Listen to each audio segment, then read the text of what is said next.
My bank's name is Sivalik Mercantile Cooperative Bank Limited. We are multi-state cooperative bank. We started our functioning in 1998 and became a multi-state cooperative bank in 2010 by acquiring a Sikh bank in Madhya Pradesh, namely Bhoj Nagrik Sahkari Bank. We have turned around this bank and this bank is in profit.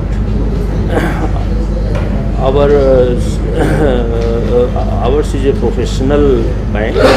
We are providing all sort of customer services to our customer. Our customer is very much satisfied with our bank, and our deposit base is around 800 crores, and our advances is 600 crores, and we are growing very fast. Our immediate aim is to become scheduled cooperative bank. So what is the number of branches? What is the size of staff? Do you operate completely directly when you go, or you operate also through agents? No, we are having 21 branches, 19 branches in Uttar Pradesh and 2 branches in Madhya Pradesh. Our total staff strength is around 300, and we have appointed an NGO who is Janhiz Foundation to work as intermediary in the villages to form self-help groups and provide them training and to get their saving account open in our bank and to link them with our bank for loaning purposes. So what is the size of, what is the ticket size of the loans that you provide? Initially, we provide loan to self-help group minimum 30,000. Based on their the requirement of self-help group and their savings, we increase the amount of finance. So what's your recovery rate? I'm sure that you have very low NPA. Yes. These field staff of Janhiz Foundation contact to the self-help group members, and they deposit, they repay their loan amount to the group, and they are very regular in holding the meetings, and in meetings to whom loan is to be given and what amount of loan is to be given, everything is decided in the meeting, and the recovery is also being done in the meeting.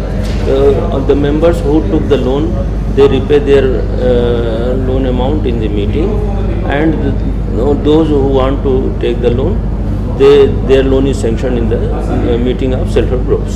So what's the identification process for groups? How are they voted? How are the groups formed? Tell, for the purposes of your other colleagues, why don't you explain the very simple process of groups? What is the size of the group? How are they formed? What is the dominant sex in those groups? No. We form a group of only poor rural women, and the village we select, we survey the village and select motivate the women who are of similar nature and similar demographics. They form their groups. The minimum size of group is 10. It is between 10 to 15 members. Average 10 to 12 members. Average periodicity of the first loan?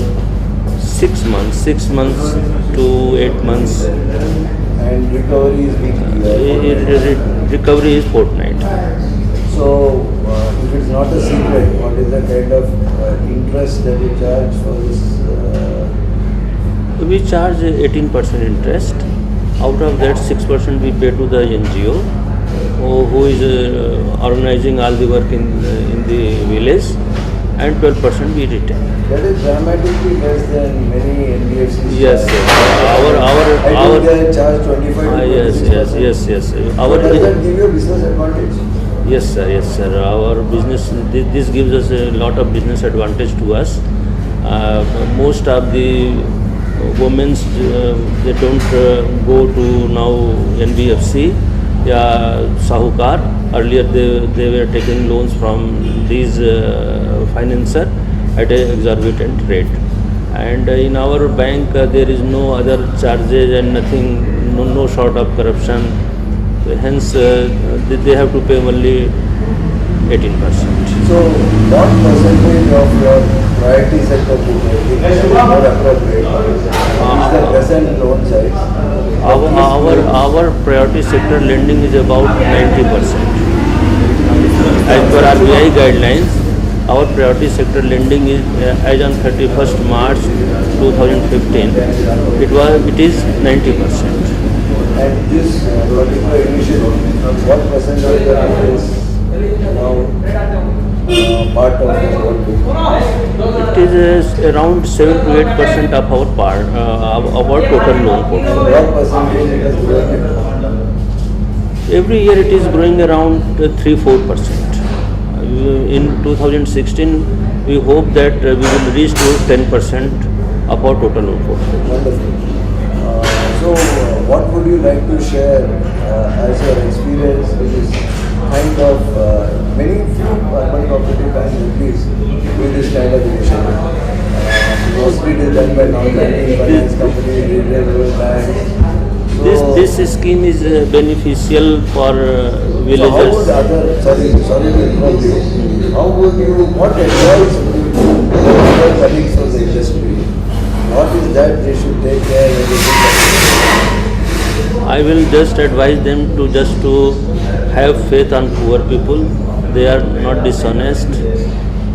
Here we have to have faith in them, and it will have two-way benefit. Their standard of life will increase, and our loan book will be qualitative loan book. So what is the technology enablement at the front end? I'm sure at the back end you have core banking, all that stuff. What is the present technology enablement at the front end? And what is that you will think in the immediate future? Especially since mobility is becoming such an important part of the whole business. As soon as mobile banking is allowed and wallet payment is allowed, it will help them to withdraw their amount, because in rural villages we don't have branches. So one problem they face, they have to come to our branch to withdraw their money. And if RBI allows us to install off-site ATMs, it will help them to withdraw their amount from their loan account. But you have permission to adopt mobility, isn't it? No, we have to take the prior approval from RBI for installation of off-site ATMs. In that we have some delay. There is some. So, have you adopted Aadhaar in terms of finishing the KYC compliance? Yes, we are in the process. So, would you like to say something in which something that I missed, something? No, we are very much satisfied with this with this initiative, and we hope that in North India we are the biggest lender to microfinance, and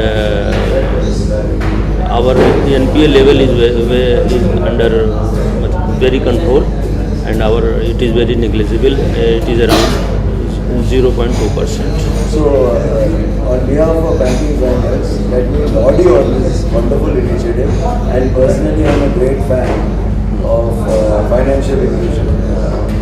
So, wish you best of luck. Thank you, sir. Thanks a lot, sir. Thanks a lot.